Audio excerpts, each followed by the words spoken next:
Welcome in, and yes, we are at the historic Poinsett Club, and it is Keith Munson, actually, that will be moderating with me, along with Deb Sofield. Glad to have you along on the special broadcast in downtown Greenville as we kick off this special evening, and might as well just jump right in because we want you to get as much information as you possibly can.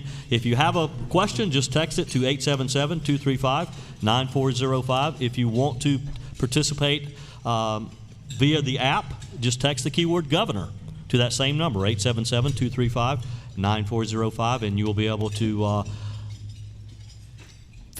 offer your feedback and to participate and let us know what's on your mind tonight as well. So let's start with Keith. Well, actually, we're going to start with John Warren, who will do his opening statement. Please begin. Thank you, Deb. I'm very happy to be here. I am a businessman, a conservative, and a Marine. And what I am not is a career politician, a government insider, or a lawyer. And I'm running because I love my state, and as a state, we have everything going for us. And the heart of our state are our people. Our people overall are God-fearing, they're honest, they're hardworking, and they're conservative. And when you look at what comes out of Columbia, the product that comes out of Columbia, it is the antithesis of our great state. And I'm running because ultimately, all of you in this room and all of you listening on the radio are going to be choosing the next leader of our state, probably for 8 years.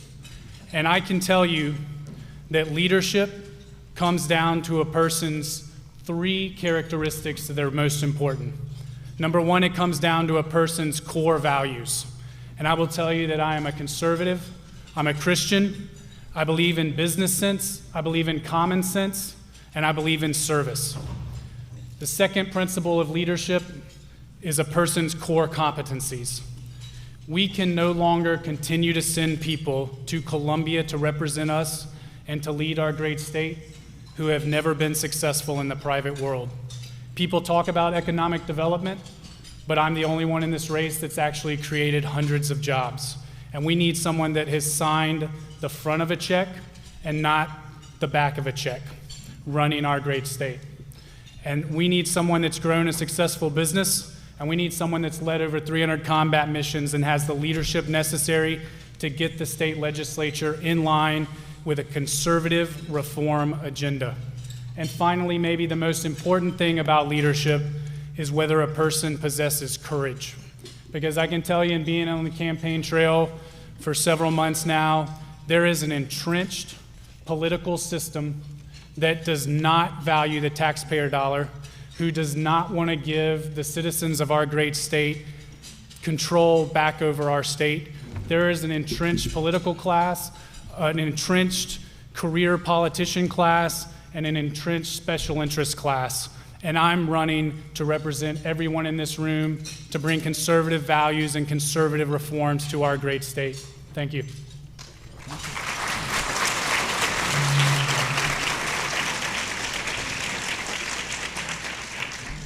The first question we will give you 1 minute to answer. Prison riots. Mr. Warren, on April 15, a 7-hour gang-related riot at Lee Correctional Prison left 7 inmates dead and 22 injured. You're a Marine, I was in the Army, and gangs operating in prison seems like a failure of what we would call basic military discipline. What's the solution to make Lee Prison safer and more effective, and what's the connection to your immigration platform on eradicating illegal gangs? So on the prison debacle, ultimately I'm a conservative. I believe in limited government. And what that means is by applying those principles, we can make government run much more efficiently. About 3 weeks ago, prior to the prison riots, we released an accountability plan which combined 2 agencies. It was the Department of Corrections with the Department of Parole and Probation. And by combining those 2 agencies, we would have saved the taxpayers $2.8 million. And what I would have done with that $2.8 million is reinvest it in hiring more correction officers, training them better, and paying them better so that we don't have to continually rehire and retrain corrections officers. Applying business solutions to that problem would have eradicated the outcome. That's a real solution, and that's what I would do as governor. Thank you. John Warren, my question for you is, the South Carolina National Guard, if General Livingston chooses to retire during your administration, how will you go about selecting a new AG to keep South Carolina strong? So ultimately, I believe that as leader of the state, as governor, ultimately I would be acting as the commander-in-chief of our great state. And I can tell you that the person that you want in charge of the National Guard is someone that I would appoint, someone that is a great military leader who knows how to lead troops in combat, who also knows how to train the troops, who knows how to run an administration. And I'm the only person with the veteran background to really make sure that we have the correct person leading that position. Mr. Warren, there are a lot of questions about the failed V.C. Sumner project. Back in February, you said that you would fire the entire Santee Cooper Board of Directors for gross negligence, breach of fiduciary duty, and mismanagement of taxpayer dollars. What would you do after that? Let's say that you've cleaned house on the board. What's your next step?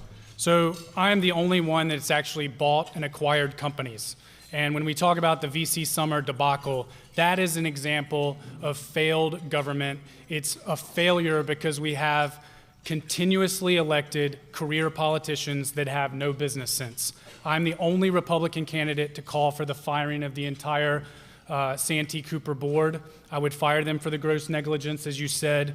The first thing that and I'm the only candidate that's actually called for that. And one of the reasons is because I'm the only candidate that hasn't taken money from the Santee Cooper board. So as a businessman, I cannot be bought. I will represent you.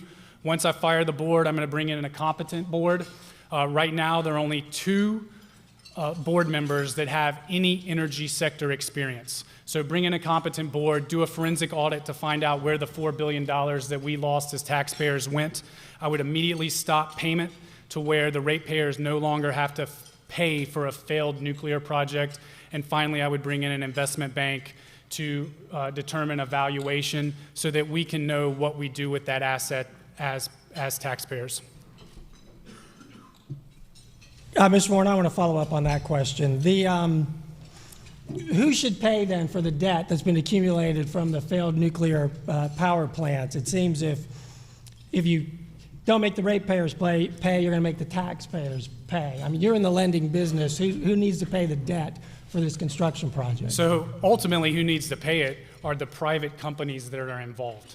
So Santee Cooper is a public utility, and we as taxpayers own it, and we've lost $4 billion. So we can't get that money back probably. That is a direct reflection of mismanagement in government. Under my watch, situations like that would never occur. But in terms of who should pay SCANA's loss, SCANA's investors. That's the beautiful thing about the private sector. Investors take risk, companies do well, or companies do poorly. But ultimately, I would never allow the taxpayers of South Carolina to bear that burden. I do not believe in public bailouts of private companies, and under my watch, that would never happen.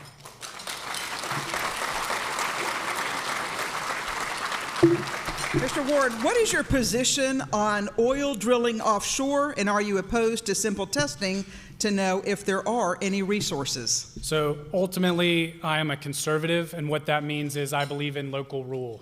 And right now, regardless of how the upstate feels, everyone in the majority south of Columbia, they are totally opposed to offshore drilling, and the number one reason for that is because of the jobs at stake. Tourism is the number one industry in South Carolina, and they do not want to put their jobs at risk, which is understandable. I kind of equate it to I'm a huge hiker. If someone told me I could create a few jobs at Paris Mountain by drilling or mining, same for Table Rock, I would be totally opposed. So I think we have to honor conservative values, which is local rule, and right now I would be in favor of protecting the jobs in our number one industry, which is tourism. According to campaign fundraising reports at the end of the first quarter of this year, it appears that you had personally contributed most of the money to your campaign. A campaign spokesperson told the state newspaper that, quote, "you're the only candidate that can't be bought by special interests." And I can appreciate that. But how do you respond to the question that a lot of small campaign donations, $50, $100, $500, actually suggest a level of grassroots support for a candidate? We were late to the race. We have hundreds of supporters. Many of them all are small dollar. You can see that we've released a Veterans Coalition, which is some of the greatest heroes. We have one of them here who's a Navy Cross winner. Those are representative of who my campaign represents. It's the average South Carolinian who's getting screwed by Columbia. And the reason I'm not having to fundraise is because I've been blessed as a company. I've been successful in the private sector, and I don't have to go to all of you and beg for money. So my wife and I, we are investing a significant amount into the campaign because that's how much we love our state. That's how much we believe in South Carolina, and that's how much we want to fight for South Carolina. So the vast majority of my time is not fundraising like the other candidates. It's going to civic groups. It's talking one-on-one with individuals, sharing my conservative values, sharing my business experience and my success, and relating that to how I will make a great governor. One more time on Santee Cooper. So SCANA has investors and they would lose their money, but on the Santee Cooper side, it's owned by the state. They issued revenue bonds, so the companies that did the work already have the money, and the revenue bonds are supposed to pay it off. If you sold Santee Cooper, wouldn't the purchaser just cut the price by whatever the debt is? They're essentially there by transferring the debt to the taxpayers from the ratepayers? Ultimately, everyone in this room, we have already lost $4 billion because the taxpayers own Santee Cooper. There is nothing that can be done about that. What we have to do is we have to elect quality business leaders that have been successful in the private sector who know how to handle companies and to ensure that this doesn't happen again. But the $4 billion is lost. What we need to do is we need to have someone that has leadership in there to make sure the current ratepayers quit paying for a nuclear project that is never going to come online. We just had the session down in Columbia. It doesn't look like anything is going to get resolved. So until next year, the ratepayers are going to continue to pay because of failed leadership in this state. As governor, I would never allow that, and I will make sure that that doesn't happen on my watch. Mr. Warren, equal pay is good for South Carolina men and women and families. It brings a lot of money into our state. South Carolina women, for the most part, make 80 cents to every dollar a man makes. We are one of 4 states without an equal pay law. As governor, will you push for an equal pay law? You know, talk is cheap. As a business owner, I have hired both males and females, and I am very proud to say that at Lima One Capital, every female at every position is paid exactly the same as their male counterpart. I'm a huge supporter of that. One of the things that I love about being a business owner is not only creating jobs, but also creating careers. And, you know, I go back to a person named Shelly at our company. I met her when she was working as a waitress, and I saw something in her.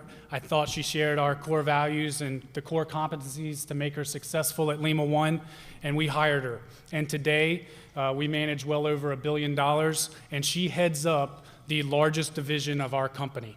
And I am very proud of that, and very proud of the fact that at Lima One Capital, regardless of race, color, sex, everyone is paid and treated equally. So back to my question. Will you support an equal pay law for the state of South Carolina? I will support males and females getting paid equally. Okay. Mr. Warren, if you're elected, tell us what your first day as governor looks like. Well, first day, you know, after the legislature comes out of total shock and chaos for the fear of what will happen, the first thing that I'm going to do is bring a business mindset to government. The governor, you know, one of the stats that's been just unbelievable to me is that there are over 110 state agencies. A lot of those need to be combined, but unfortunately, the governor only controls 16. So the first thing that needs to happen is we need to apply business principles to those 16. And what we need to do is we need to bring in a consulting company and task that consulting company with 2 basic tasks. Number 1, how do we improve efficiencies, which means how do we save taxpayer dollars? And number 2, how can we improve customer service? Because that's how the agencies and state government should be run. It should be run like a business, and it should be all about customer service. So I would do that with all 16 agencies. From there, you can apply pressure on the legislature to do that across the board, and that would not only make state government more efficient, but would save tens to hundreds of millions of dollars that are actually everyone's dollars in this room. Mr. Warren, we are down to your last 1 minute and 35 seconds, which is 94.5 seconds. So if you don't mind, we'll do your closing statement now. I appreciate that. So again, I'm very happy to be here. One of the questions that I always get asked that's very important is, hey, we love your agenda. How are you going to get anything of that accomplished? Because we have a weak governor. And what I tell them is, we have to have someone that is willing to fight for the taxpayer. And as governor, I will systematically target every state legislator who does not want to go along with a conservative reform agenda. I will target people like Hugh Leatherman. Unlike other people who are running supporting Hugh Leatherman, I will target Hugh Leatherman, and I will change the legislature, and that is the way to take back our entire state, and it's by changing the legislature, and then we will get a conservative reform agenda passed. And that's what I will do as governor. We need real leadership. We need someone that's led 300 combat missions. We need someone that has built a billion-dollar company, and I'm the only one that can say those two things, and that's really important. I'm going there to fight for all of you. I'm going there to serve you, and I will never, ever sell you out. Thank you. We've just heard from John Warren, Republican candidate for governor.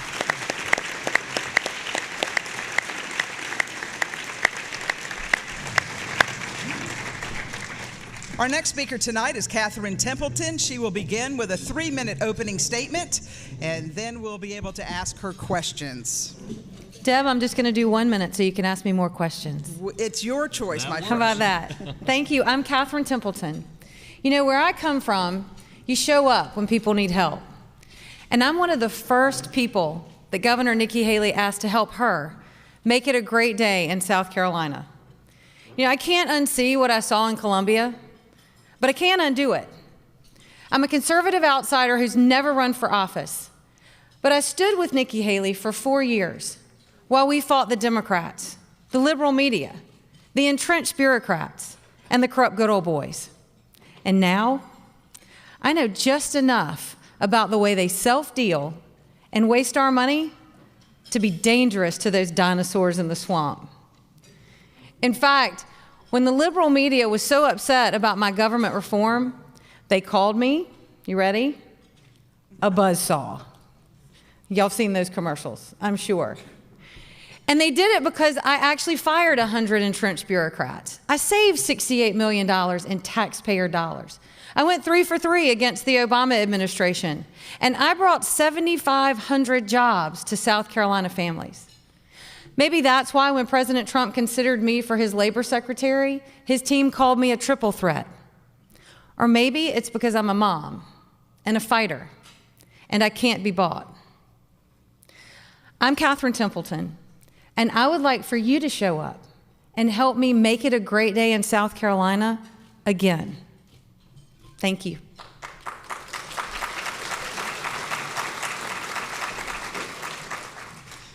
Ms. Templeton, nuclear energy. In February of this year, 2018, Congress extended the deadline for tax credits on nuclear power plant construction with an estimated benefit to the ratepayers of Georgia of $1 billion. So did Santee Cooper pull the plug too soon? And if South Carolina could get additional federal assistance, would you support completing one or both of the VC nuclear reactors? If I were your governor when we found out about what was going on with our utility bills, I would have brought in an expert who'd made billions of dollars decisions in the utility industry. You should never, ever, ever elect someone who thinks they know everything. As soon as we do that, we lose leadership. I know enough to know what I don't know. And I've never made billion-dollar decisions in the energy industry, and so I would bring in an expert. But here's something else that I would have done by now. I certainly would have made sure to lead with the Baseload Review Act to actually repeal that 18% increase that the ratepayers were paying. I'd make sure South Carolinians got paid back, and I'd make sure we stopped taking. And with our Santee Cooper $4 billion debt, There's a lot of talk about how we need to sell Santee Cooper. Well, maybe we do, because I don't think the government should be in all of the businesses that the government is in. But if we absolutely sell tomorrow, you realize that adds another $1.5 billion debt, $5.5 billion, because we'd have to pay the prepayment penalty for the bondholders in Santee Cooper. This is a math equation that we need experts to solve. All right. Next question for you will be, the governor's required to submit a budget each year. It's a chance to make a statement on our state's priorities. What priority statement would you make through your budget, and where will you take the money from in order to fund that priority? I think we can all agree we want to be safe. We want to make a good living and not have it taken away from us. We want our kids to reach their God-given potential. And we want to make sure that we have safety and our children are safe. So that means we have to have infrastructure. That means we have to have our law enforcement supported. It means that we have to make sure that our kids are educated so they can take the jobs that we've brought into South Carolina. Those are my 3 priorities. And we don't start from where are we going to take. We start with what we're going to prioritize and pay for, and it's those 3 things that government was created to do. Then we have hundreds of millions of dollars left over in our budget that we are right now throwing away to special interests and passing through. I'm the only person that's running for governor who's actually watched your dollar come out of your pocket, go through the legislature, and then gone through a budget, and you would be amazed at how much money is thrown at special interests and wasted and the games that they play. Ms. Templeton, from your website, conservative, outsider, wife, mother, union-busting attorney, reformer, fighter, textile worker, successful businesswoman. Your website says that these all define you. Which are you most proud of and why? Mom. That's easy. Yep. Thank you for that. That's absolutely easy. I'm running for governor having never run before. I've gone from mom to run for governor. And maybe that's how we should do it. I don't owe anybody anything, and I certainly don't need the job and will never run again.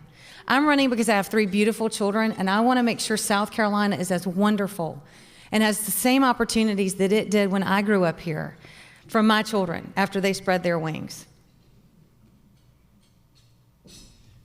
Ms. Templeton, in February, Parkland, Florida school shooting incident occurred, and the armed resource officer was criticized for not entering the school to pursue Nicholas Cruz. Should the state or the school districts or the local law enforcement departments be responsible for training and assigning duties to resource officers, and what changes should be made in South Carolina to address the issue of gun violence at school? I've spent a great deal of time with law enforcement over the past couple of months and asked them. Again, you ask the experts, how do you contain, how do you lock down, how do you keep our children safe? My child gets on the bus and she goes to school about 2 blocks away from one of the highest crime rates in the state, in North Charleston at public school. And we've had a lot of people suggest some really political answers. But at the end of the day, law enforcement can tell us and has suggested that we have resource officers in every school in South Carolina, trained at the highest level. And if there are also coaches or teachers who choose to be armed, they need to be trained to the highest level before that can be allowed. I'd like the teachers to be just allowed to teach. However, I'm not going to deny them that right because I'm a huge Second Amendment supporter. In fact, I carry a concealed weapon. Not tonight, it's in my car. It's locked in the glove box. After I went to Bob Jones, I learned to be very careful about where the gun is. However, the law enforcement has a plan, and we simply need to implement it in South Carolina to make sure we keep our children safe. Just 10% of the correction officers and jailers in South Carolina make more than $49,000 a year. That is lower than the median salary for 14 states. What are your plans to push the legislature to correct this pay issue, and where will the money come from? It is not the legislature that needs to be pushed. The criminal justice system is underneath the governor of South Carolina, and it is a math equation. It is priority. It is business. It is simple. First, we treat criminals like criminals. It's very, very simple. There's so many things. I was in Oconee County, and they have what they call a jail where you're not, the security guards are not in with the population. They observe the population, and if something goes wrong, they're able to shut it down. We need to make sure our law enforcement, our criminal justice, everyone in our law enforcement area is supported financially. Right now, we all pay in for safety, but do you know how our Criminal Justice Academy is funded? Through tickets. We're all paying for safety. We need to first do that. So again, Deb, it's not where we're going to take the money from. We're going to start with that. According to U.S. News and World Report, South Carolina ranks 39th for overall opportunity. This takes into consideration economic opportunity, equality, and affordability. You have a reputation for fighting unions, protecting jobs in South Carolina. What will you do to improve our state's overall opportunity ranking? You know, as I said before, when Governor Haley was fighting for our jobs and bringing jobs to South Carolina, she was a salesman for us. She closed for us. I was one of the business people standing behind her, backing up what she was selling. And now we've brought in all these amazing jobs, but they sit empty. Because right now we don't have shop class in school anymore. We're not preparing South Carolina children and citizens to take South Carolina jobs. That's why we're not taking advantage of the opportunities and the prosperity that the last governor brought in. That's why I want to go up there and continue her momentum and make it a great day in South Carolina again by lifting up all of the citizens of South Carolina, including our rural counties. You know, our rural counties don't have a voice in Columbia because they don't have a lobbyist. I will be the governor for all of the state. Work for benefits. Ms. Templeton, you say in the Templeton administration, people who are receiving tax-funded assistance will be required to work. Can you explain what jobs they would fill, how you would set up this program and enforce the rules, and what agency will oversee it? Absolutely. I believe that in the State of the State address, at that point at least, we had 60,000 open jobs. And right now in South Carolina, it is easier to sit on the couch and collect welfare than to take one of those 60,000 open jobs. You know, if you're an able-bodied person, and you are able to work, you need to be working. I used to rotate shifts in a weave mill, and I can't tell you the times that people would come in and hand us their unemployment slip to sign so they could go get money. And when we handed them an application instead, they walked out. Those people should not get our money. Everybody needs skin in the game. Right now, we should cut spending, but without even cutting spending, we could reduce our personal income tax to 4.85%. if everybody had a little skin in the game. And that's what we need to do with our welfare programs as well. You need to be drug tested if you're going to receive one of our government benefits, and we need to make it more expensive for you to sit on the couch than to actually go be trained or be looking for a job.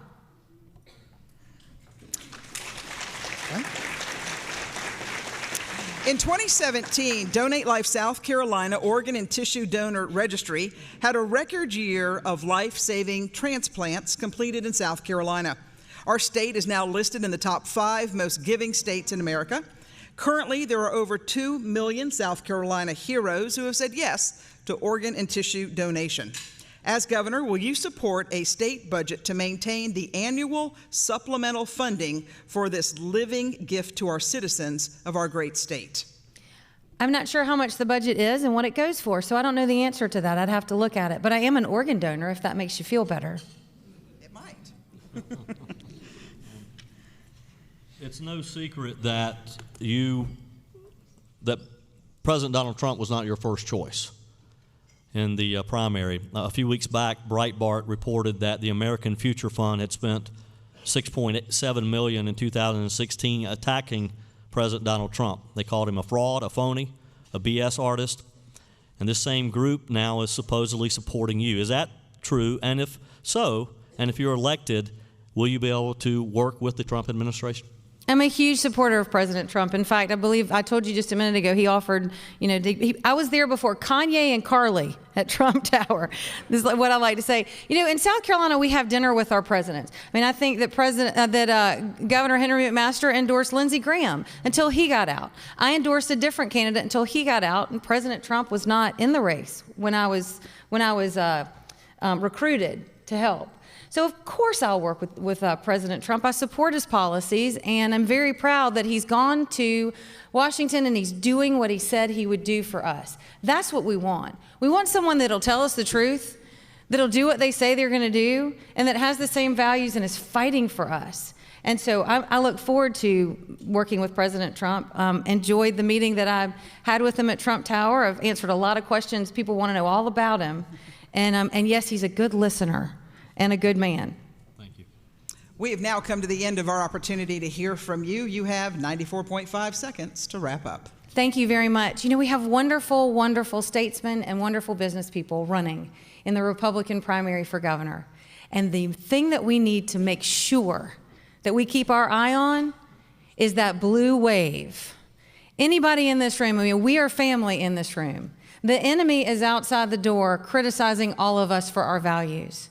We're going to pick someone who we trust. We're going to pick someone with energy who's going to lead us into the future.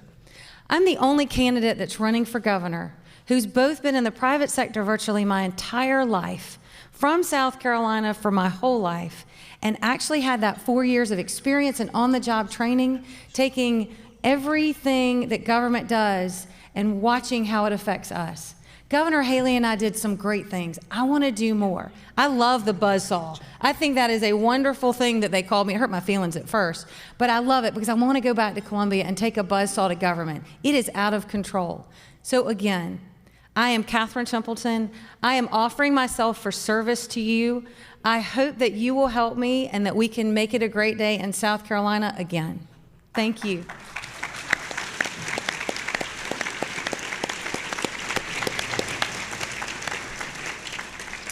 We just heard from Catherine Templeton, Republican candidate for governor, and now Henry McMaster will join us on the stage for a 3-minute opener, and then we'll begin our questions. Thank you very much, Deb. Pleasure to be here with y'all. I'd like to introduce, this is my wife, Peggy, with the white dress on, Peggy, and this is my running mate, Pamela Everett, from Travelers Rest, South Carolina, right there in the red dress. Y'all, thank you very much. Y'all, I'm happy to be here. As y'all know, I endorsed Donald Trump. I was the first they tell me I was the first elected official in the United States to endorse Donald Trump. And I promise you, when I did that, I was ruled an idiot by a lot of my friends. But then on election day, I automatically became 100% genius. It's just funny how those things go. But I'll tell you this. I've been with the man, I've worked with the man, Peggy and I have gotten to know the man. He is absolutely A+, he's not scared of anything, he's conservative, he is making America great again, and I believe that he and Mike Pence will go down as the greatest administration in American history for many decades.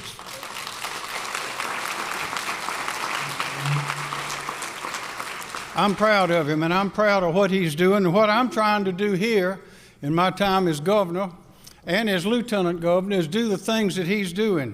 He's calling for tax cuts, he's made them, and I'm calling for a 2.2%, $2.2 billion tax cut. That's a 15% income tax cut, and no tax at all, no income tax on retirement income for police officers, for military veterans, for first responders, and for peace officers in the prisons. That would go a long way.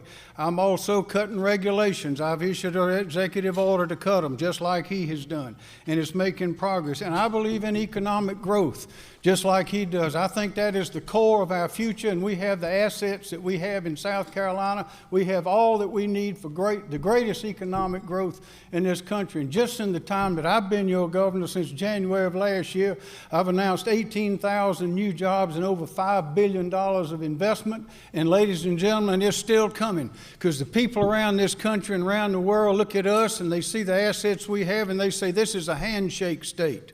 What does that mean, Mr. Chairman of BMW? What's that mean, Chairman of Scheffler? They say that means in South Carolina, when someone gives you their word and shakes your hand, you can take it to the bank. They say people in South Carolina are different from anybody, any place in the world. That's why they're coming here. I'm so proud to be a South Carolinian, I can't stand it. I'm so happy to be your governor. I'm just a happy man standing right here before you, and I'm looking forward to 4 more years, like that great philosopher Tim McGraw and country western singer says, I like it, I love it, I want some more of it. Give me 4 more years.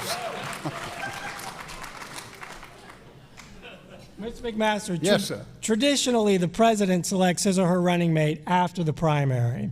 With this being the first election cycle in South Carolina in which the governors get to select their lieutenant governors, why did you select yours early, and did you intend to set a different tradition for South Carolina? Well, I did this because when I met Pamela Evett, we met some time ago. We were together for the inauguration up in Washington, Peggy and I, for the Trump inauguration. Peggy and I talked about it, and it was clear to me that she was just what South Carolina needs. Why wait? I'm running. I'm not going to surprise anybody with whom my running mate will be. There she is right now. Examine her, ask her questions, because when you're voting, you could be voting for both of us, and I think you ought to know it right now. All right. Henry, South Carolina rates 5th in the nation as the most dangerous state in America for 2018, according to the FBI. 2016 crime report using the criteria of violent crimes per capita and property crimes. I'm going to give you 1 minute to tell us how you're going to address this issue of crime. South Carolina should not be 5th. Well, there are a lot of things we need to do, Deb. As I was Attorney General for 8 years and as U.S. Attorney for 4, I initiated some things and we got some things done. I've got a record in law enforcement. I'm the only candidate running who does. We started the criminal domestic violence courts. We had prosecutors for free to go in. We deputized them, trained them, and the conviction rate for criminal domestic violence doubled. Conviction rate went from somewhere in the 30s to 60. I saw that we had a problem with internet predators. Some new ideas can come into this. So we had problems with internet predators, so we got a grant and we got computers for law enforcement, gave them to over 50 police organizations in the state, and by the time I left office, we had convicted over 400 of these perverts and predators that go on the internet and get children. One thing we're going to do is we're not going to have any sanctuary cities in South Carolina. I'm going to see to that. And we've got the bill. I got Bruce Bannister. Bruce Bannister of Greenville introduced the bill. We had a ceremony up here, and it's right on the edge of passing, and I think we're going to get that done before the legislature adjourns. There's a lot we need to do, and I'm ready to do it. I know how to do it, and we're also working on the prison situation. We're going to let you answer that next time around. I'm ready for you. It's been mentioned a couple times tonight already, the $9 billion boondoggle that we call Santee Cooper down there. I just have a hard time wrapping my mind around how a project can get this far along and fail. What could we have done differently? Is there something that you can share with us as our current governor that we could have done differently, and what do we do now? Yes. What we did over the years with the Office of Regulatory Staff and the Public Service Commission, we had a bunch of lap dogs where we should have had bulldogs. The law was written. The law was written is to allow those rate increases to go into effect almost automatically. And as you know, when I demanded that Santee Cooper turn over the secret $1 million Bechtel report that outlined all the false starts and mistakes that they'd made in management, I had to fight to get that. I had to let the chairman go, had to remove the chairman of Santee Cooper because they wouldn't give it to me. That came out and showed what all they've done. I will see to it that the ratepayers who are buying power from monopolies will not pay any more for those nuclear reactors they're not going to get, and they're going to give their money back. What we need to do is change things. Maybe we can get into it in another question, but there are ways we have. Now I've initiated a process where we're going to have a standard process set up with a committee where all of these power companies that are interested in coming to South Carolina, like all these other companies, interested in creating and selling power in South Carolina, will have a regular process we can go through so we'll be able to pull ourselves out of this. All right, thank you. A couple of short will you commit questions. First one. Deb Sofield is our beloved resident bad joke teller. So will you commit here tonight in front of these witnesses not to tell the Peggy's Wildest Dreams joke when you're in Greenville? Keith, you might, since you understand the attorney-client privilege and the husband-wife privilege, you'll be happy to know that I had to promise Peggy before we came in here tonight that I would not tell that joke here tonight. Second, the Governor's School for the Arts and Humanities can claim the communications director on the show, Madam Secretary, and the mayor on the new show, The Mayor, What it cannot claim is that a sitting governor in South Carolina has ever toured the school. What do you see as the value of the governor's schools, and will you commit to visit ours in Greenville? I have not been to the one in Greenville, but I've been to the one in Hartsville, science and math, and I mean, it's fantastic. And going to that school and going to a few other things that I've had the opportunity to do over the last few years gives me great hope for the future of this state, and why I continue to say that we can be a leader, we can be a model for the rest of the country because of the people that are in this state and how we feel. One of the best experiences I had recently was at Corps Day at the Citadel, where they had 1,800 cadets. I wish you could have seen those cadets. It will make you proud. Duty, honor, country, and respect. It was terrific, and I believe that that institution, among others, pumping those students out, those young people, about 50% of them stay in South Carolina, the rest go elsewhere, but they're carrying that message of duty, honor, country, and respect, and I believe it gives me great hope for this state and our country. So we can expect you at the governor's school. Yes, sir, you can expect me there. Henry, South Carolina is on the verge of a silver tsunami, given that the baby boomers and retirement or nearing retirement are all moving here. We are going to have a tremendous need on our state to care for this population in many ways: transportation, housing, long-term, short-term care facilities, and health care.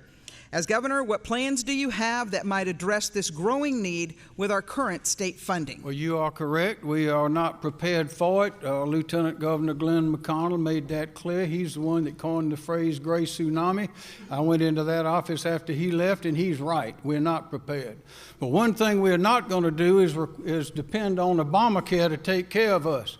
I put together the team that sued Obamacare, sued the federal government 6 minutes after the president signed it into law. We argued it at the Supreme Court. We won part of the case. Unfortunately, they went against us on calling a mandate a tax. But President Trump has now removed that mandate. We got to have free enterprise. I created a system of rides where we have these senior citizens. This is private enterprise. People volunteer. They get a church or an institution to give them an office. We train volunteers to drive. And what they do is they receive calls, they receive requests from seniors, and they drive them to wherever they want to go. We have started one in Myrtle Beach. That was our model. We have now one in West Columbia, Casey. We need to have that all over the state. It doesn't cost a penny, and it works. Another thing, Thank you. Thank you. All right. She's quick to cut you off there. When your time's up, your time's up. I know Deb Sofield.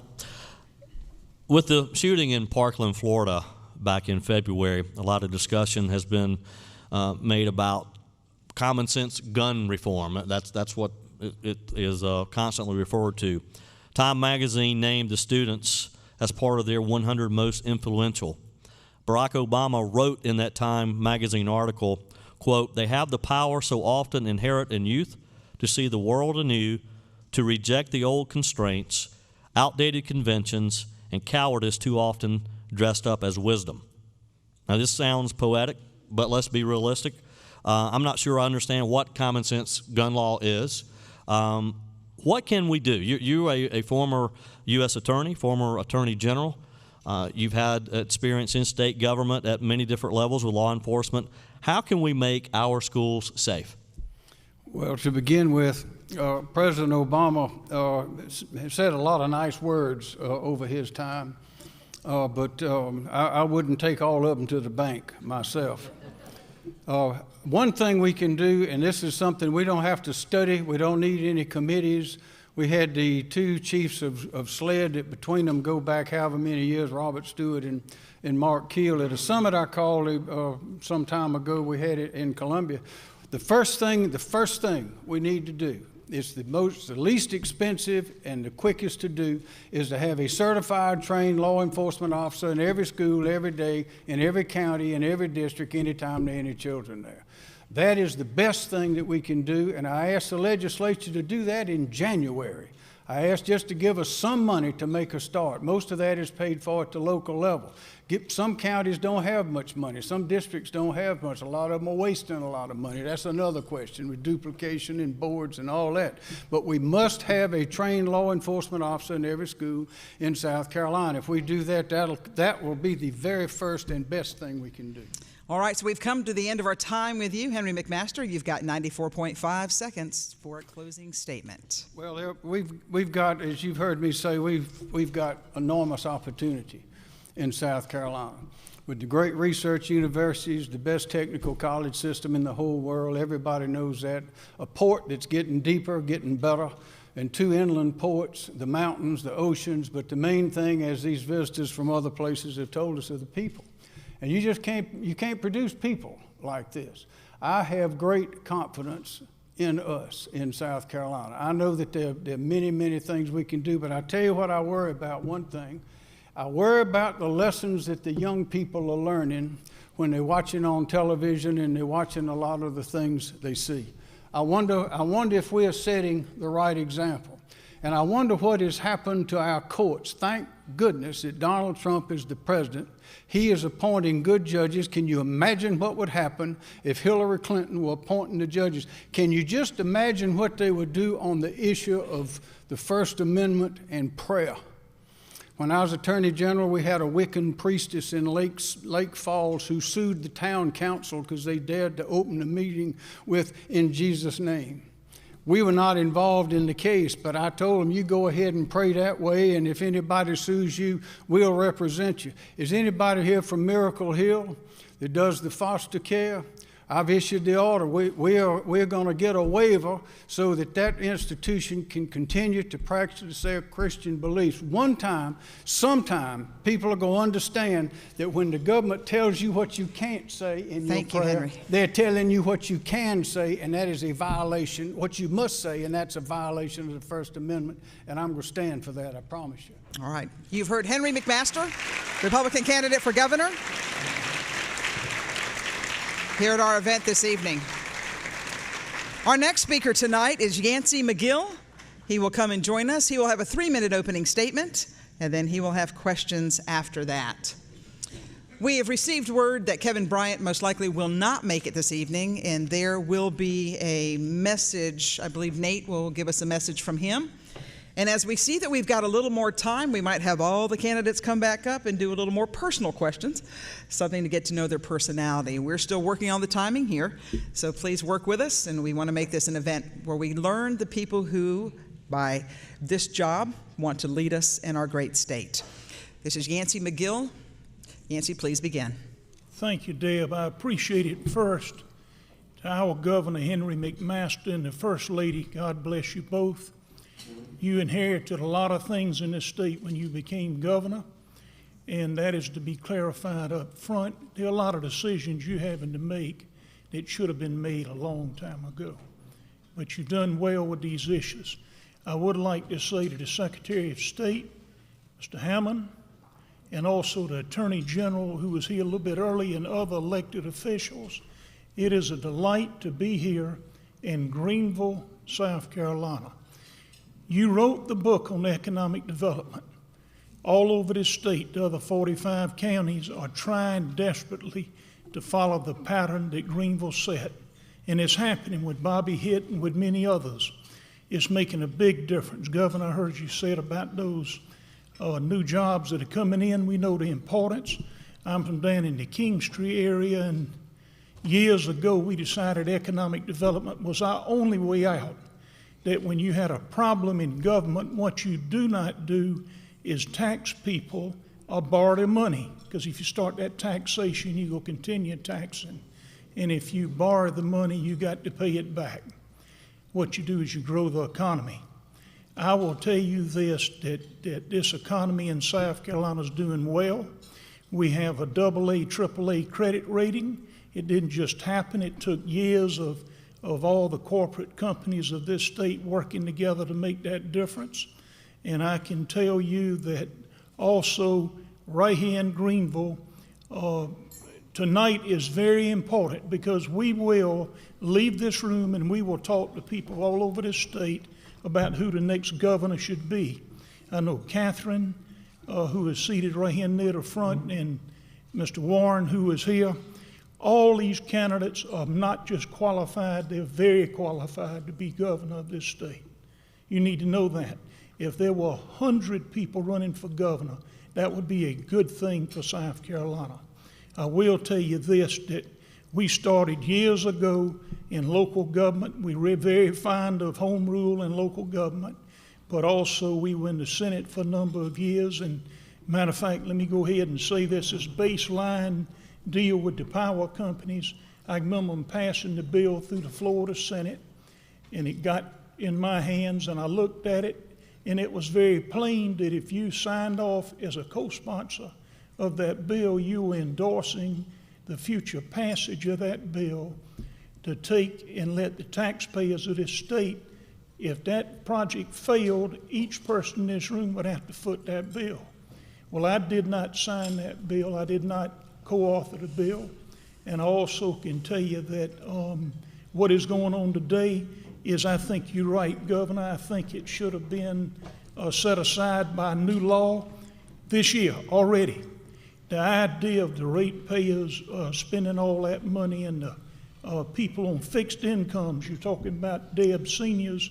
Well, why don't we talk about that in a little bit? All righty, thank you. All right. Our first question. Is on school funding. Mr. McGill, the state constitution mandates that each student be afforded the opportunity to receive a minimally adequate education. Last November, the South Carolina Supreme Court ended years of judicial supervision on the promise of the General Assembly to increase funding and closely examine the outdated, overcomplicated, burdensome, and piecemeal approach to education funding and policy. You were in the General Assembly for 26 years, so why didn't this problem get solved? And as governor, what would you do to help ensure that all students receive minimally adequate educational opportunities? Let me first tell you, it's not because the state does not have money. The state's awash in money. I've shared that in this very room probably a year ago. I will tell you that keep in mind $28 billion a year. Available dollars are here at the beginning of every appropriation planning period, and you have a choice to make. You can make that decision where you want that money to go, but it has been not an equitable deal. It has not been that all across this state. A lot of these smaller rural counties have been not subsidizing, but all but subsidizing for these larger areas. Greenville is a contributor in a big way. Greenville has a AAA credit rating county, and I can tell you that education doesn't just happen. It's based on good administrative leadership. It's based on the teachers themselves.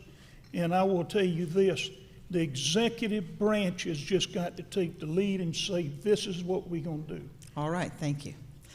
Mr. McGill, as we look to the future, what are you most optimistic about for South Carolina? I'm very optimistic about the future of our children in this state. I have, of course, 3 children, and I have 7 grandchildren. And I will tell you now that our children today are going to enjoy things in the future that they have never enjoyed from years gone by. Simply put, I'm telling you that in this state, economic development is back. We lost it at one point, but it is back.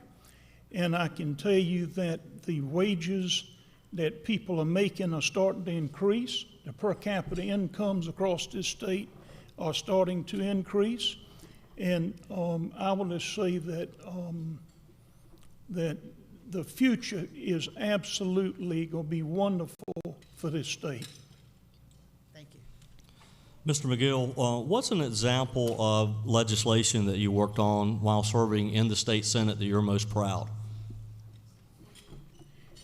Say that again, sir. I apologize. An example of legislation while you served in the state Senate. Give us an example of something that you worked on while in the state Senate that passed. We were actively involved in the appropriation bill, but more than that is we passed a unfunded mandates bill back in the 90s that basically stated if you will send back new regulations or guidelines to local governments that you should send the money to pay for them. It simply would not be right to lean on these local governments because they lean on the local taxpayers. But one of our biggest areas it is in this campaign, I feel that we have a strength, is that we realize, having chaired 26 state agency budgets, that we realize that the auditing system of this state, I know Nikki Haley pushed for transparency and clearance, but the actual disclosure, the public needs to be given the real dollar amount in each of these 80-plus state agencies. I checked that the other day, and it was not 85 or 110. That's what it was when Carol Campbell was governor, but it's around 85 now.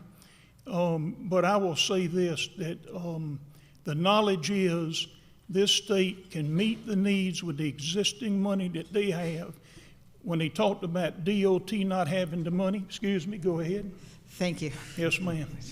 Mr. McGill, you were the main sponsor of the Public Safety Sales Tax Act bill in 2014 to allow poorer counties to impose a sales tax dedicated to improve public safety. As governor, would you push for adoption of this bill, and what other efforts would you support to improve public safety across South Carolina? We are number one in favor of public safety across this state, and I can tell you that that as far as any increases, I feel as though local governments are going to have to be involved in that decision making with their recommendations, the county association, the municipal association. And keep in mind, in '75, when home rule went into effect, that was years ago, an actual budget for school districts was built on the state level. A lot of these school board appointments were made from the state level. And all of that has changed over these years, but what has happened is what I feel that in taxation at any level, that it should be all but referendum put in place. Yancey, given the solution was to repeal Obamacare, what exactly do you think we should replace it with? The GOP had 9 years to come up with a viable replacement plan and could not, and yet we've got this issue on Medicaid expansion here in our own state. So I'm going to give you, in a sense, a two-part. My question is, what would we do about Obamacare, and what is your solution for insurance for the poorest of our state? First, we have funds that come in from the local level. We do have our state funds. We have Health and Human Services as our main health agency. You've got to make absolutely sure the person who is appointed in that position is in total footstep with our local hospitals all over this state. I can tell you MUSC in Charleston, for example, they're down to less than about 3% of state funds that come in, so they've had to get very innovative. But I can tell you this, out of the 22 rural hospitals, I think there are about 18 or 19 left that have not closed. And if we do not step up, you're going to see a lot of impoverished, low to moderate income people. They're going to have to come into the bigger communities to get health care services, because transportation is a big issue in that particular rural areas all over this state. You served a number of years in the state Senate. I want to refer back to that service. But as a Democrat, you've never been elected as a Republican. You're obviously running in the GOP primary for governor. Why should Republicans support you? Well, they can look at my record of public service. I can tell you we are conservative. We believe in certainly every vote on the floor of the Senate has been pro-life. I can tell you we biblically based. I'm a member of my wife and I both members of First Baptist Church in King Street, where I'm chairman of deacons. I'm a trustee, and we taught Sunday school for many years. But I can tell you in Columbia, when they first consolidated agencies, that was under Carol Campbell's administration, we took a major lead in going from the 110 back to the 80-plus agencies. And there were other areas that we helped with Governor Beasley, but also one of the biggest areas was Nikki Haley. When she became governor, she wanted me to come down and meet with her the first week, and we went down and we met with her. And transparency and accountability and disclosure were big issues for her, she was trying to figure how was she going to get these agencies through, get these pieces of legislation through. She asked me would I handle the House, would I handle the Senate. I told her I could not do the House and Senate, that those 26 agencies had me having so many public forums, but we took and passed all of her issues in the state Senate. It was a battle, I can tell you now, and so I'm done, that's it. And she turned right around and she came with a report card, and she gave me an A or an A+ on that report card. All right, so Yancey McGill, now is the time for your wrap-up. We're going to give you 94.5 seconds as a closing statement. Thank you very much. I would just like to say that every person in this room has paid enough taxes. We have worked and worked and worked. My wife is a retired educator. She taught for some 33, 34 years. And her statement always was, Catherine, is let the teachers teach. In all this testing, they need to back off on all this other things that they're doing, because children, when they come out of school, if you talk to a lot of your corporate industries all over the state, that's one of the first things they'll tell you if you visit with them, is the young people graduate even from high school and want to go ahead and go forward and getting a job in an industry. There's a Taiwanese plant down near where I live, and they have probably some 1,200 employees. It's a $1 billion industry, and from Taipei, Taiwan. And they said the young people would come in, they'd give an application to fill it out. They couldn't fill it out. That's a different world in Greenville from some of the rural counties. But the fact remains, we have got to teach the children how to work and survive in a world that is not an easy world. Thank you. Our speaker has been Yancey McGill, Republican candidate for governor.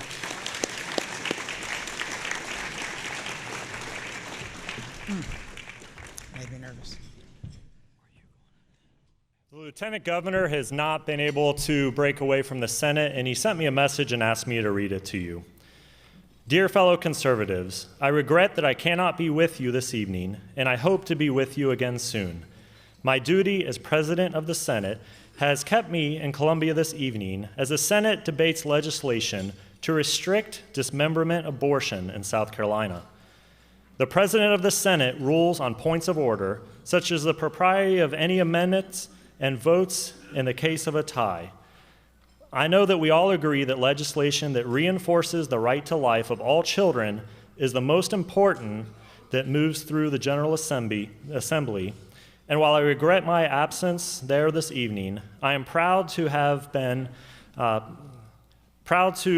played even a small role in advancing the cause of life in the State House. Thank you, Chairman Loip, for holding this event, and thank you to all your support of the Greenville County Republican Party. God bless you, and God bless our efforts to save unborn lives in South Carolina.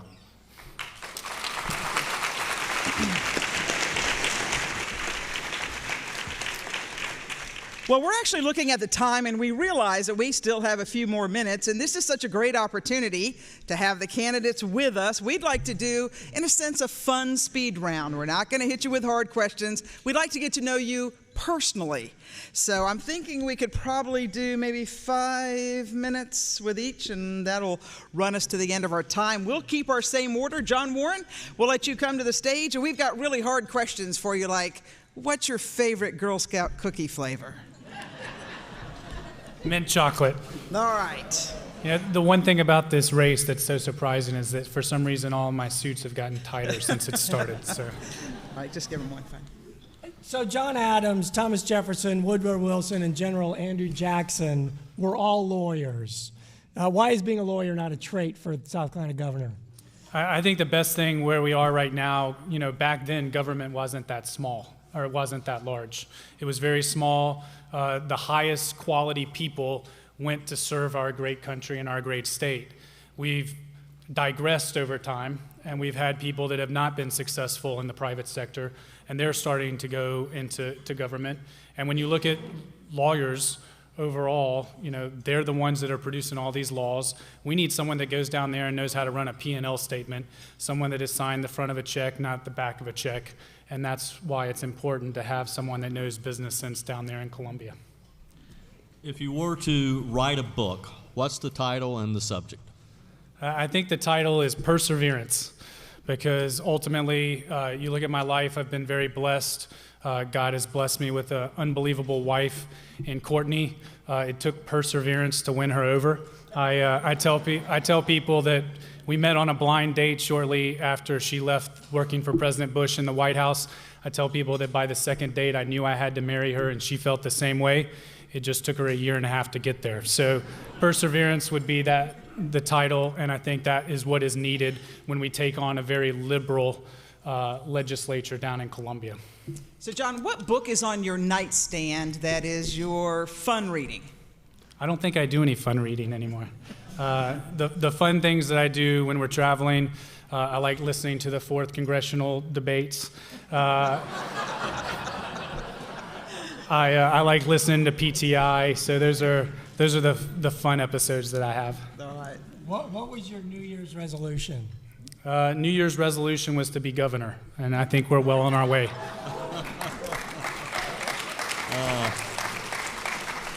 Tell us about your favorite game show. Favorite game show? I'm not sure. I love too basketball. I don't watch a lot of game shows anymore. John, I know from your commercials you like to run. What do you listen to when you're running?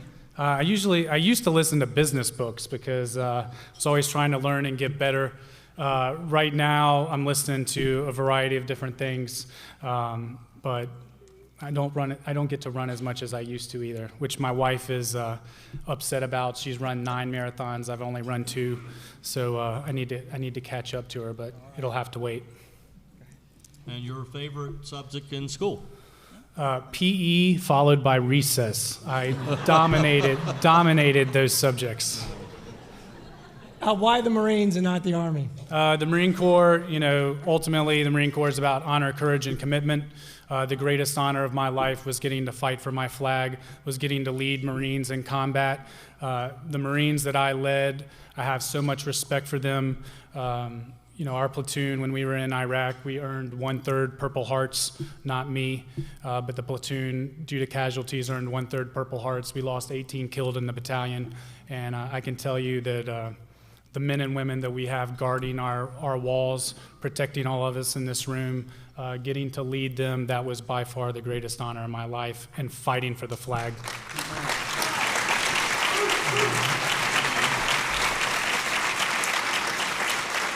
John, when you look back through history, who is somebody you would consider a leader you would like to follow in their footsteps? I think Ronald Reagan, in terms of politics, he had an amazing vision for the country. He actually executed. He got things done.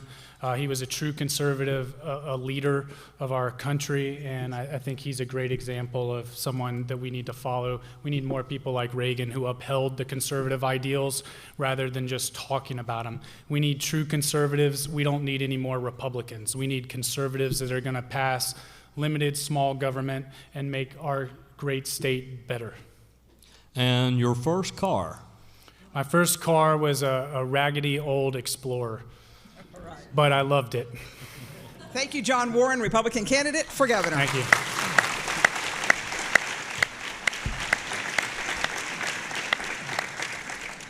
I don't know about them, but we're having fun, so we thought we would run that in. All right, we'll start with you.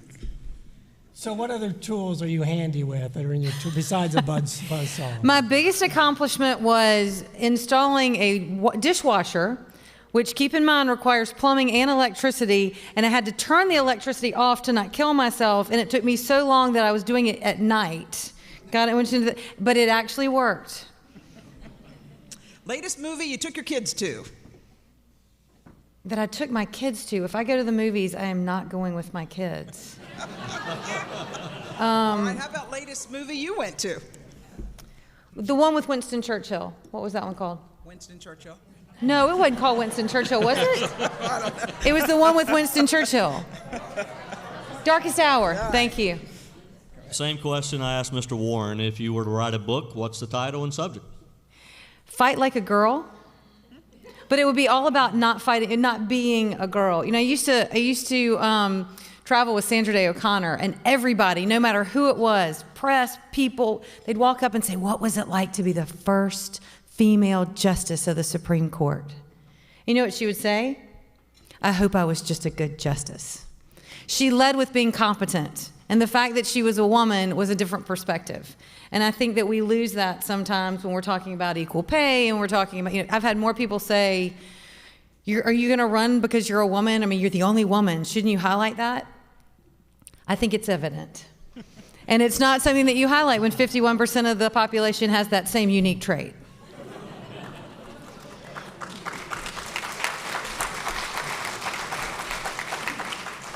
What's your favorite children's book? Oh my God, it's the one that's I Love You, Stinky Face. Do y'all know about that one? It's Mama, what would you do if I were a dinosaur and had big crocodile teeth? And you say, I would brush your teeth. I mean, it's, do you love me, warts and all? It's I Love You, Stinky Face. It's about unconditional love. You don't know this book? Amazon. All right, so it's just a Catherine day. What do you do? Oh, sleep late. All right. Yes, don't make dinner. Don't make breakfast for the children. Do not help with homework. Probably don't even shower. Okay. I haven't had one of those in a while. All right. As a student at USC, I worked part-time for a state senator, and she was known for her fiery debate. And when she would show up in the Senate chamber in a red dress, the men in the chamber knew something was about to happen. Oh, gosh. If elected governor, what color of dress do the men in the legislature need to be aware of? All of them.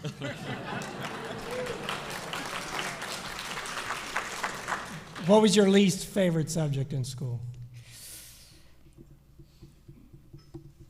I liked school. I really did. I'm sorry that I took so long to I don't know. I really did like school.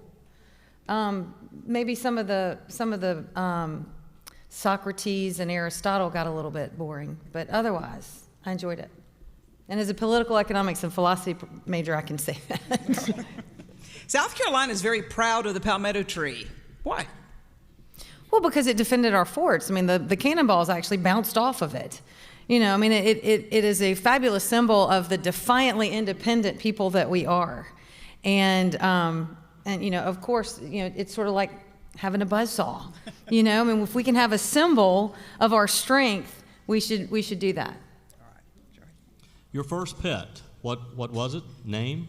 My first pet? Your first pet? Boomer. Boomer. Boomer. Because I was 4 and I had a crush on a boy named Boomer, and I thought that would be appropriate to name the poodle Boomer. These are not good questions for somebody running for governor. I mean, I've just lost every vote in the room. So you'll lose half of them with this. Okay, great.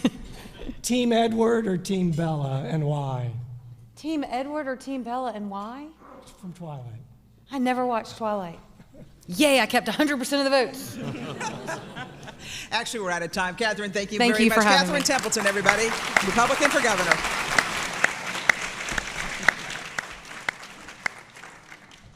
Is that Henry? Yes. All right, Henry McMaster, we'd love to ask you questions that you know the answer to.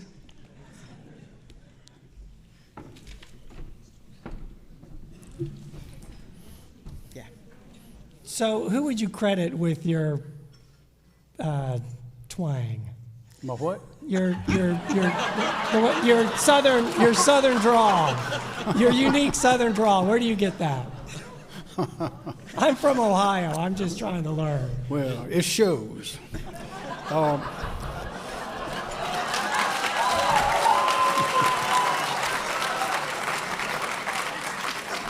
He's a lawyer too. My my grandfather on my daddy's side was from Winsboro. My grandmama on my daddy's side was from Williamsburg County. My granddaddy on my mama's side was from Florence County. My grandmama on my mama's side was from Charleston County. I guess that's where it came from. Everybody knows you've got a dog in the governor's mansion. How much do you love that dog? I love that dog. He's the best dog in America. His name is Mac. We call him Little Mac, 14 years old, 14 months, 52 pounds. And y'all, this is serious. We have all kind of people come visit at the mansion, young people, old people, in between people never been there before, people been there 1,000 times. And when that little dog walks down to greet those people, everything changes. In fact, we were having dinner with the Samsung executives when they were deciding whether to come to Newberry. And everything, we were talking, and it was going very well. And Peggy went upstairs and brought the, 2-month, 10-week, 10-pound little English bulldog down there, and that did it right there. And because they were snapping pictures, and they still ask me about how's the bulldog. So, yeah, we've had, Peggy and I have had 5. This is our 5th bulldog, and I had 5 when I was growing up. And my mama had one when she was growing up. Well, I'm sure your granddaddy did too. So we're gonna move on here. She's hard. I'm telling you, she's hard. With the exception of Barack Obama, I have presidential cufflinks from most of our recent presidents. Can you get me some presidential cufflinks from President Donald Trump? I can. What color do you want? I have some. Do you have some? Yes, I don't have them on. Oh, okay. Yeah, but I have some. You shouldn't leave home without them. And I have some from President, I think President W. Bush, and also from President Reagan. Yes. Yes, sir. They are in demand these days. Those are great men, by the way. I was the first U.S. attorney appointed in the country by Ronald Reagan, not because of talent on my part, but because Strom Thurmond had been elected chairman, moved up as chairman of the Senate Judiciary Committee the same moment Ronald Reagan got elected president.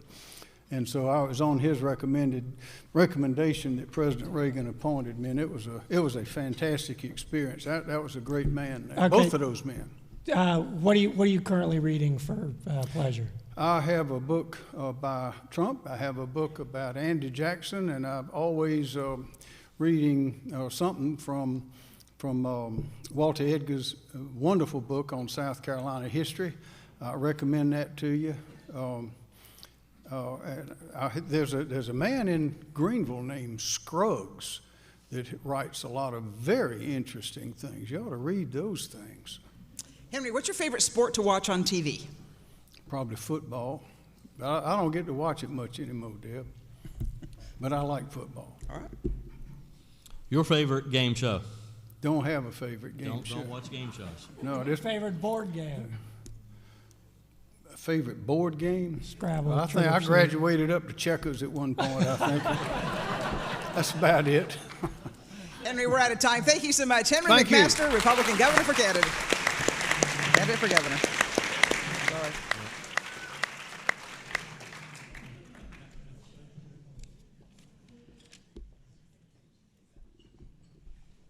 Candidates, we know this was not part of the original setup. Thank you for working with us. You can blame it on the lieutenant governor.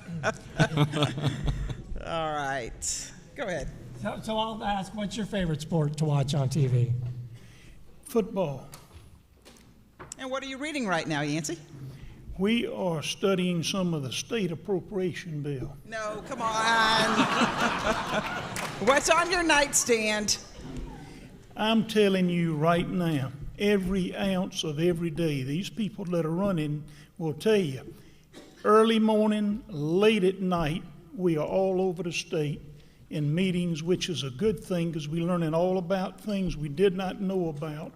But I will tell you this, that generally when we get time, I like to read an old book back in the late 1800s. It's full of Dr. Samuel Davis McGill, my great-grandfather. I can tell you there were a lot of good and bad deeds that went on in this state way back, but I can tell you now we have really come full circle from where we began in this state. So speaking of books, I've asked the other candidates if you were to write one, what's the title and subject? It'd be Disclosure. That's the biggest book that we can't find on any bookshelf. How many grandsons and granddaughters do you have? We have 7 grandchildren. Matter of fact, we had a blessing happen 2 weeks ago. My baby daughter, Maggie, We had been after her for years to go ahead and have some children. My daughter Lisa has 3 children. Son has 3, but she finally had a little baby boy down in Florence at the hospital the other day, and we are all so very happy for her and her husband David. I'm sure she appreciated you encouraging her to. All right, so my question for you, Yancey, as a young man, what is one job you hated to do growing up? There was no jobs you hated to do, because when your parents asked you to do them, you did them. It's like when your parents said, we going to Sunday school on Sunday morning, you went to Sunday school. Matter of fact, we got on our wall somewhere, put away, 16 years perfect attendance in Sunday school. That's what you call parents that believed in making you come in and sit down and read the Bible, and helped you understand what it was to get down on your knees at any age. Your favorite subject in school? Finance. What extracurricular activities did you partake in high school? We were coming along. We were in small football league and different leagues, but we used to box. We had a boxing club, and it was quite a chore. You had to be very well trained. First time we won Golden Gloves, it was down in Charleston. Then we won it in Florence, and then won some other championships along the way. It was very competitive, but it helped me when I was a member of the Senate, the General Assembly. All right, Yancey, boiled peanuts or roasted peanuts? You know, when we were coming up... It's not a story, Yancey. It's yeah, but roasted or boiled. But the problem is, we did it. We grew up, and they had us selling peanuts and snow cones. And when we got through, when I went to the Citadel, and whenever one brother went to Carolina, the other was at Clemson. We're back to peanuts, Yancey. But the peanuts, I will tell you this, that every Monday morning, Henry, we had to carry that savings book and put all that savings in there. But we ended up buying 17 apartments with peanuts and snow cone money. Had good parents that believed in us working. That's it. Yeah, he does peanuts and snow cones. All right, let's go. That's right. One final question. Your first pet? Pet was a German Shepherd. And name? Princess. Princess. Yes. Princess. All right. Yancey McGill, Republican candidate for governor. Thank you, Yancey.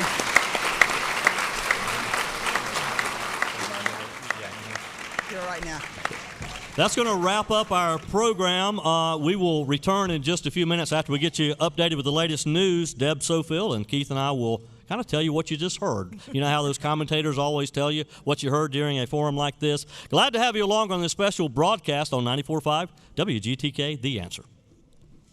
Yep. You're dismissed, everybody. Nice job, guys. Yeah, that was fun. That was good. Good. You going to hang around with us? Yeah. Sure. Yeah, do. Well, I got to think those last 4 were kind of funny. I mean, it just Yeah. It changed the dynamic just a little bit. It's like all one right. of them said. Thank you. We're all on the same team, and so it's nice for it to kind of end that way. Yeah, and I think John felt like I nailed him on that, and it's so hard when you're friends with all these people. You just want to say, didn't. Well, I know, because you had some. I just want to know, what are you going to do with it, man? And okay. Yeah.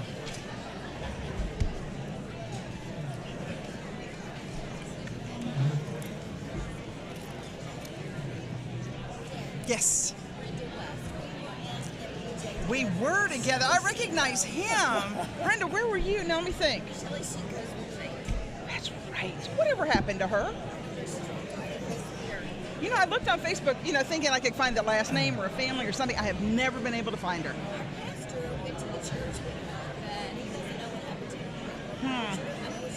Yeah, I'm doing the best I can. Nice to see you. Nice to see you. Oh, thank you. It was fun, wasn't it? Good. It was fun. Oh, good. Good. You're welcome.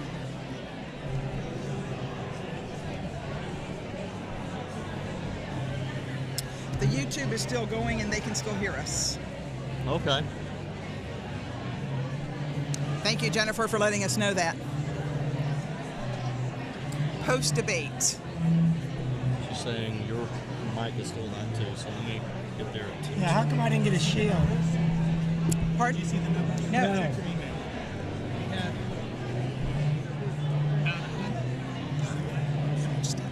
We have about 100 in the audience participated, about 290 in the radio. It's also so interesting. You'll be saying the other politician. Oh, you? We're going to talk about it. Thank you. Thanks for being here, Lloyd. Thank you. Someone has to put this down right now. Thank you. That was good. You guys did it. That was fun. You guys did well. Thank you. It was fun. My mic is still live.